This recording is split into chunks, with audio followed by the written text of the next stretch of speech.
Haiti, an island jewel nestled in the heart of the Caribbean. Boasting a temperate climate and lush green mountains, it also wears the scars of a long history of political and economic instability, poverty, and most recently, a natural disaster that shook the nation to the core.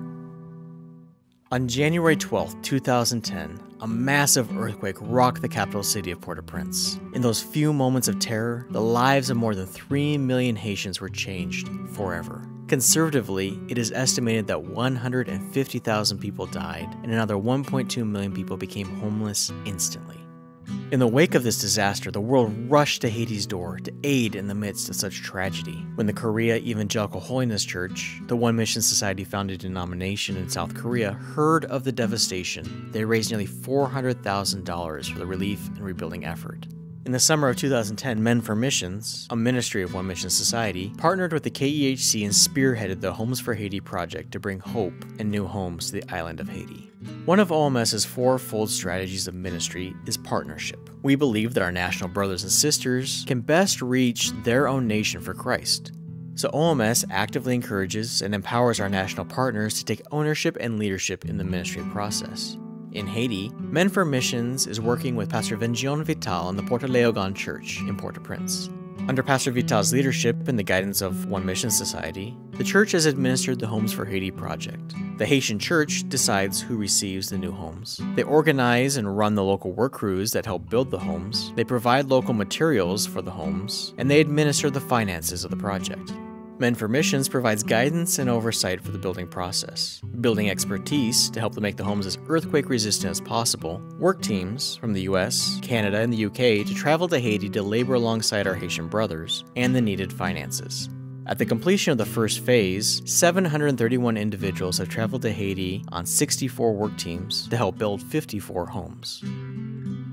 Bon Repos, meaning good rest in Creole, is a community of the poorest of the poor in the northern outskirts of Port-au-Prince. After the earthquake, many Haitians who lost their homes gathered together in any open area they could find and constructed tent cities out of scrap materials. These cities became their new homes. When the government began to rebuild the city of Port-au-Prince, they cleared out many of these tent cities and relocated their inhabitants. Bon Repos is one of the areas where many of these people were sent. With the relocation of so many from the heart of the city to the outskirts, the church in Port-au-Prince saw a prime opportunity for ministry. Their vision? To build a cluster of homes in this expanding community that would eventually lead to the establishment of a daughter church.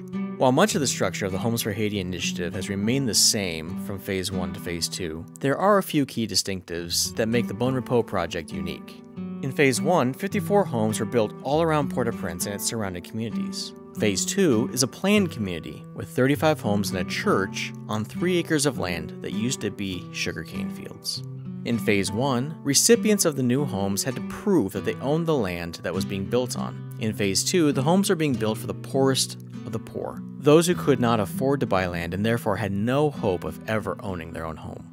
And lastly, in Phase 1, the Homes for Haiti Committee of the Porte Léogane Church decided who received the new homes. In Phase 2, the church has expanded that decision-making process to encompass the entire church. The women's ministry, the men's ministry, and the Homes for Haiti Committee will all be responsible for helping select new home recipients. Construction has begun in Bon Repos and several homes have already been completed. God is at work in a powerful way in the lives of those who have been given back their hope through the gift of a new home. How is God leading you to get involved?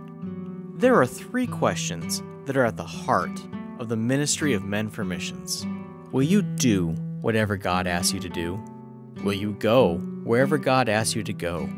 Will you give whatever God asks you to give? There are several ways that you can get involved. First, pray. Pray for the Haitians receiving these new homes that they would be witnesses in their community. Pray for those traveling to Haiti on work teams that the Lord would impact their lives. Pray for those considering donating, that they would listen to the Lord's leading. Pray for yourself, that you would listen to the Lord's leading. Second, give. A new home in Bon Repos costs $10,000. We have received approval for a $5,000 per home matching grant. That means that if you can help raise a portion of, or all of the $5,000 for a home, the grant will match that gift. Third, go. We still need men and women who are willing to give of their time and skills to go to Haiti and labor alongside our Haitian brothers to build these new homes, but more importantly, to help build the kingdom of Christ in Haiti. What is God asking you to do today?